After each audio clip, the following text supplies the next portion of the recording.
જેમ કે ઘૂંટણ બદલાવાની વાત કરીએ, એટલા બધા ઘૂંટણ બદલાવ્યા. આયુષ્માન કાર્ડ નહોતું એની પહેલાં બધાના ઢીંચણ સારા રહેતા હતા, તો અચાનક હવે બહુ બદલાવા પડે છે.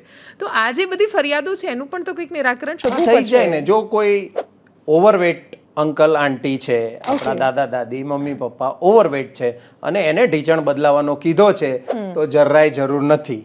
ઓલમોસ્ટ તમે જોશો ને તો 50 થી 70 વિડીયો અમારે ત્યાં દાદીમાઓએ બાએ આપેલા છે કે અત્યારે 8-10 હજાર સ્ટેપ પ્રેમથી ચાલતા હોય, ડૉક્ટરે તો તારીખ આપી દીધી હોય ની રિપ્લેસમેન્ટની. એટલે ની રિપ્લેસમેન્ટ જો ઓવરવેટ છે તો એને થોડું ઉપરથી ફેટ લોસ કરવો જોઈએ. અમે એવું કરાવીએ છીએ.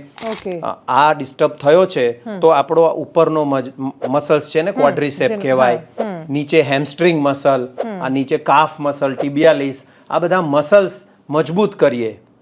એની રેગ્યુલર કન્સિસ્ટન્ટ એક્સરસાઇઝીસ, ફિઝિયોનો વચ્ચે વચ્ચે સપોર્ટ લઈએ. એવા સપ્લિમેન્ટ્સ સ્ટીરોઇડ પેઇન કિલર વગરના લઈએ જેનાથી આગળ ઘસારા ન પડે, તો તમારે ની રિપ્લેસમેન્ટની જરૂર ન જ પડે. તમે વજન વધારે છે તો બિચારાને તકલીફ પડે છે, ઓછું કરી દો ને, નહીં દુખે. તમારું બૂટનું સોલ, ચપ્પલનું સોલ, તમારા ગાડીનું ટાયર પણ ઘસાય જ.